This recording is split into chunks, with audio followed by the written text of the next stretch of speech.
In the heart of an African savanna, a vibrant village thrived. The thatched roof huts were arranged in a circular pattern, their earthen walls painted in colorful tribal designs. The air smelled of roasted corn and wood smoke. Children with bright eyes and laughter played under the towering baobab tree, while women in richly patterned fabrics balanced pots of water on their heads. The men worked in the fields or repaired fishing nets by the river.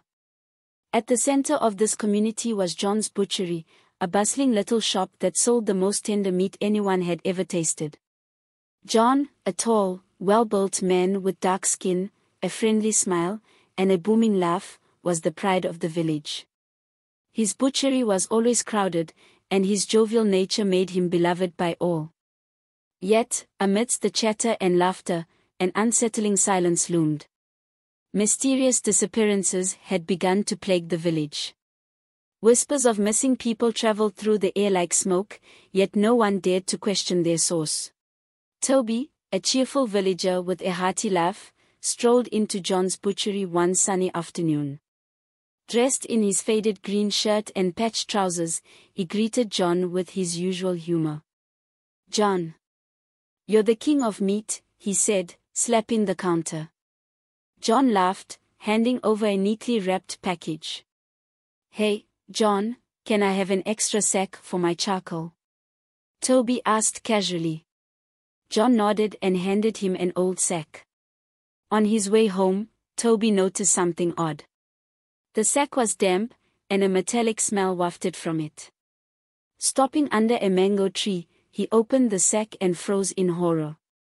Inside was a severed human hand, its fingers curled as if grasping for help. His heart raced as he dropped the sack, his mind spinning. "Is this real?" he whispered, his voice trembling. "Or has John started selling body parts?" Elsewhere in the village, a family sat down for lunch with a guest, a well-dressed man with a refined palate. The clay pot on the table steamed with a hearty stew, the aroma filling the small mud-walled hut. The guest took a bite, his brows furrowing. "This meat tastes unusual," he said, setting his spoon down. "Are you sure this is cow meat?" The family exchanged nervous glances but laughed it off. Yet the guest's words lingered, planting a seed of doubt that would not be easily shaken. Unable to shake his discovery, Toby stormed back to John's butchery. His heart pounded as he slammed the blood-stained sack onto the counter. "John, what in the name of all things holy did you give me?" he shouted, his voice echoing through the shop. John froze, his cheerful demeanor evaporating. His face turned pale as he saw the severed hand. "Toby, I can explain," he stammered, but his words were drowned out by the growing crowd outside the butchery. Whispers turned to gasps, then to shouts of anger and fear. As the villagers' cries grew louder, John broke down. "I didn't want to do it," he sobbed. "A gang forced me to dispose of their victims. They threatened to kill my family if I didn't obey." The crowd gasped, their anger now mixed with disbelief. The once beloved butcher was at the center of a gruesome conspiracy. Amara, a lively woman known for her quick wit, couldn't believe the rumors.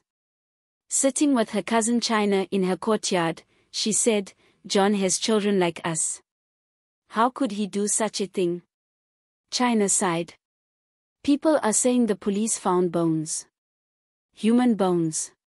And there's more evidence." Amara tried to dismiss the rumors, but unease gnawed at her. A group of villagers decided to uncover the truth themselves. Under the cover of darkness, they crept to John's backyard. Hidden among the tall grass, they watched in horror as John, illuminated by the dim light of a lantern, worked at a table. The unmistakable shape of a human leg lay before him. John was arrested by the local authorities, and his house was thoroughly searched. The police uncovered a chilling amount of evidence: bones, personal belongings of the missing villagers, and tools used for dismembering bodies. The gang John had confessed to working for was hunted down, but many of its members managed to flee. The once bustling butchery was shuttered, its doors nailed shut and its walls painted with red crosses to symbolize the horrors that had taken place there. Villagers gathered in hushed groups, struggling to reconcile the friendly face they had trusted with the grim reality of his actions.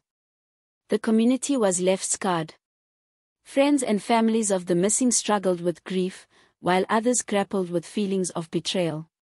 Vigilance became a new way of life. Trust was no longer given so freely.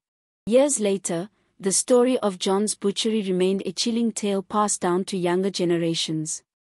It became a reminder of the dangers of blind trust and the hidden darkness that can lurk behind friendly faces. Amara, now older, often told her children the story as they sat around a fire under the stars. "This is why we pray before every meal," she said, her voice firm but kind. "You must always ask questions. Never take things for granted." The villagers had rebuilt their lives, though the scars of the past lingered. Laughter slowly returned, but with it came a wisdom born from suffering. When the children would ask about John's butchery, the adults would laugh nervously and reply, "Meat is meat, but now we know to ask where it comes from." Conclusion. The story of John's butchery serves as both a cautionary tale and a chilling reminder of how darkness can exist even in the brightest of places. The villagers learned to cherish their community, but also to remain vigilant. From laughter to sorrow and back to hope, they carried the lessons of the past into the future.